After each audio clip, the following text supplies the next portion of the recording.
I feel like I'm back at 11 years old. I'm clean. My thoughts have been restored. The inner man that I damaged and twisted with all that drinking and all those chemicals, sipping glue, paint, all that stuff, how I damaged it, that person's been restored. My name is Jesse Rubio.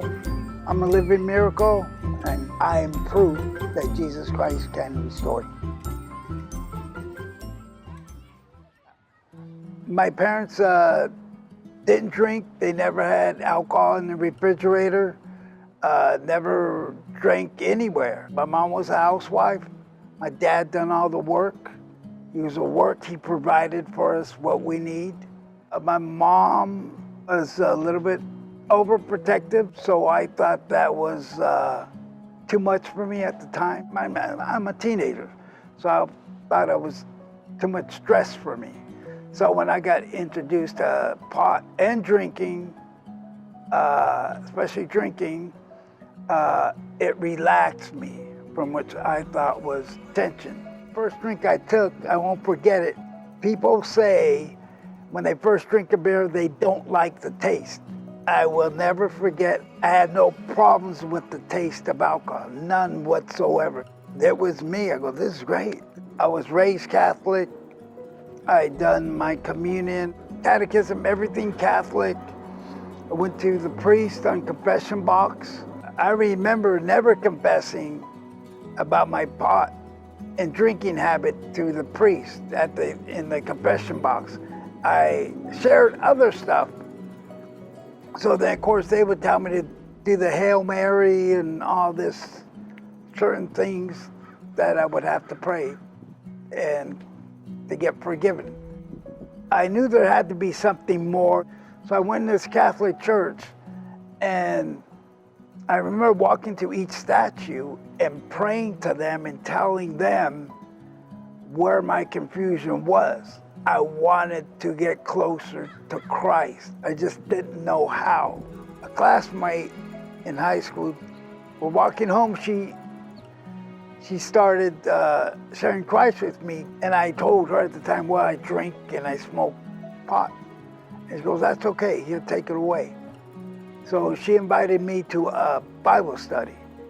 I went to that Bible study the next day, and I remember the thing that drawed me really was that I didn't have to go to the confession box no more. I can go straight to Christ. And the next day I had no desire to drink. I'd go with my brother to a party, and I would go to that party. I asked him, can I go to that party? And I went with him to the party, and I shared Christ to those people at the party. Actually had a ministry in Norwalk, and we would go in the street every Saturday. It was great. I was still fired up. And then slowly, I started looking at others in church. My focus, I wasn't focused on that narrow road to the narrow gate. I became unfocused. That road started to destruction, the wide road started getting wider. Then I started getting critical. I crashed mentally. I said, I'm not gonna cuss, blank this.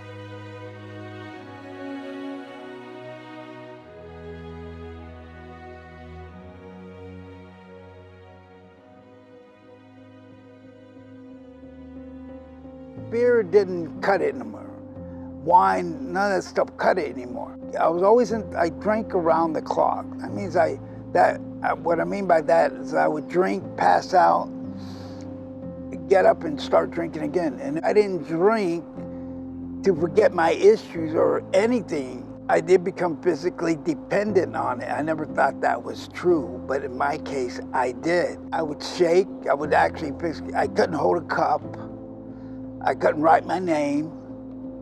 I would hallucinate exterior things.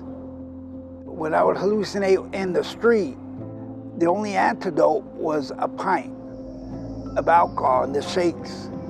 So I would need a pint, and I would have to down it. I'd say within 5 minutes, the hallucinations were gone, the voices were gone, My shakes were gone. Everything was good.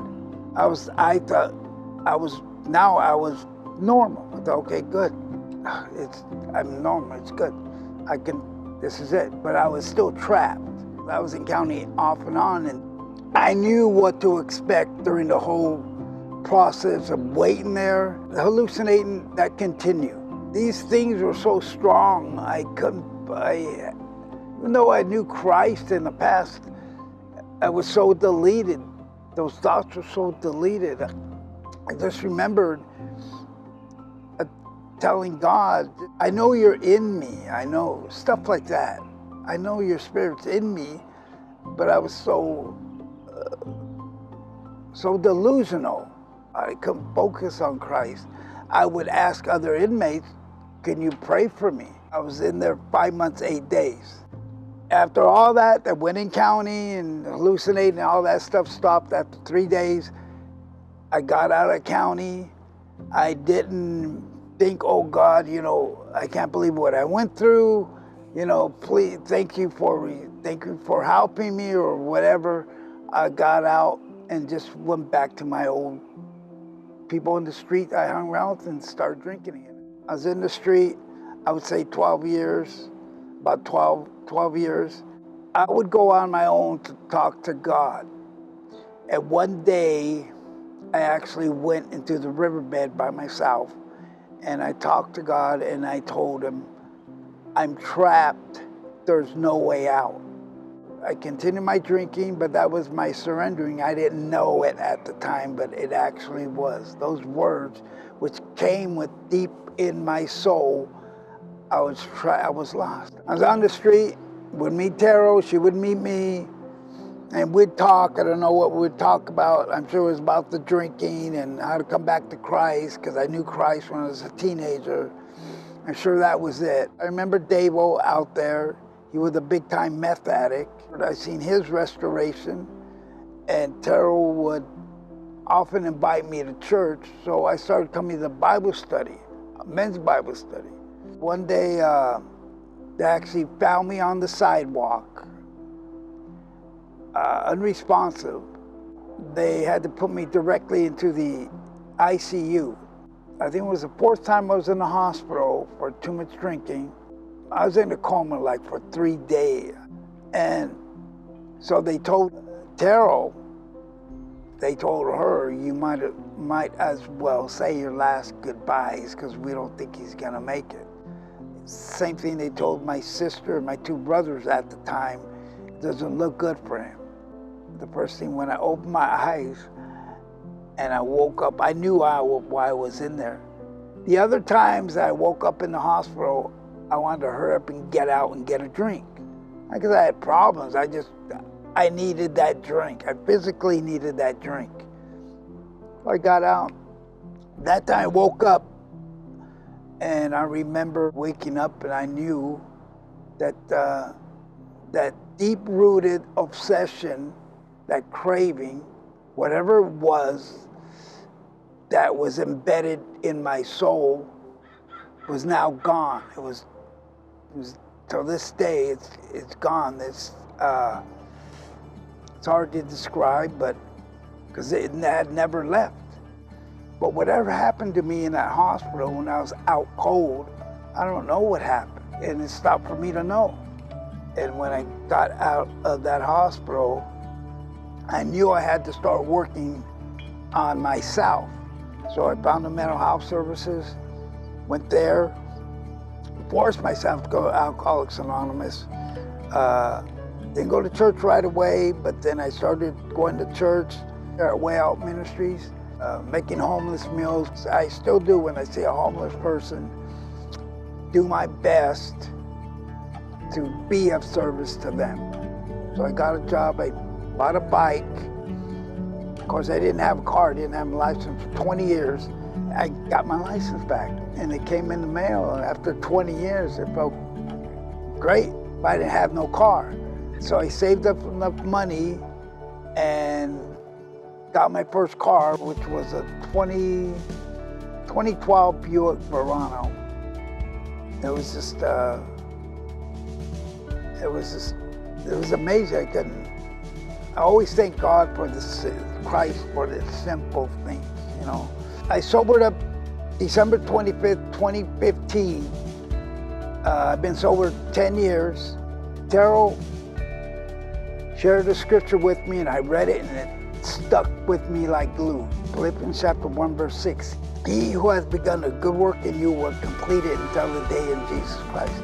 Every day, definitely prayer. Every day before I walk out that door. Don't think of yourself only, think of others. That's where my focus is at now. He restored me because I said those words of surrender with deep in my soul, and he heard that cry. I didn't have to be dramatic, fall on the floor, and nothing. Just simple words. If you say within your heart, he knows the heart of man. He knows the thoughts and intents of the heart of man. There is definitely a way out, and it's Jesus Christ of Nazareth.